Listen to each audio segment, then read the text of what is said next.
പേരുകളുണ്ട്. നമ്മളൊക്കെ കേൾക്കുന്ന പേരുകൾക്കപ്പുറത്ത് അവർക്ക് ആദ്യം വേറൊരു പേരുണ്ടായിരുന്നു. ചില സന്ദർഭങ്ങളിൽ ഇടുന്ന പേരാണ് ഇങ്ങനത്തെ പേര്. ഏറ്റവും കൂടുതൽ ഹദീസ് റിപ്പോർട്ട് ചെയ്ത സഹാബി ആരാ?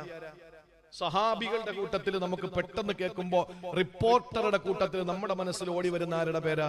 അബൂ ഹുറൈറ അല്ലേ? അബൂ ഹുറൈറ അറിയാത്ത ആരുമില്ലല്ലോ. എന്താ അദ്ദേഹത്തിന്റെ പേര്? അബ്ദുള്ള എന്നാണ്. അബ്ദുള്ള എന്നാണ് അദ്ദേഹത്തിന്റെ പേര്. ഒരു ദിവസം കയ്യിൽ എന്തോ ഒളിപ്പിച്ച് നിൽക്കാൻ നബി സല്ലല്ലാഹു അലൈഹി വസല്ലം തങ്ങൾ വന്നിട്ട് ചോദിച്ചു, എന്താ അബ്ദുള്ള കയ്യില്? ഒന്നുമില്ല നബിയെ, ഒരു കൊച്ചു പൂച്ച കുട്ടിയെ കിട്ടിയപ്പോൾ കയ്യിൽ വെച്ചതാ, ഒരു ചെറിയ പൂച്ച, കൊച്ചു പൂച്ച. അള്ളാന്റെ റസൂല് വിളിച്ചു, യാ അബാ ഹുറൈറ, കൊച്ചു പൂച്ചയുടെ വാപ്പ, കൊച്ചു പൂച്ചയുടെ വാപ്പ. അന്ന് മുതൽ ആ സഹാബിയുടെ പേര് അബൂ ഹുറൈറ. ഇന്നും ഹദീസുകൾ റിപ്പോർട്ട് ചെയ്യുന്ന ഇമാം ബുഖാരി തങ്ങൾ അടക്കം, മുസ്ലിം തങ്ങൾ അടക്കം മുഴുവൻ മഹാന്മാരായ ഇമ്മത്തുകളും ഹദീസിന്റെ റിപ്പോർട്ടർമാരെ പറയുമ്പോൾ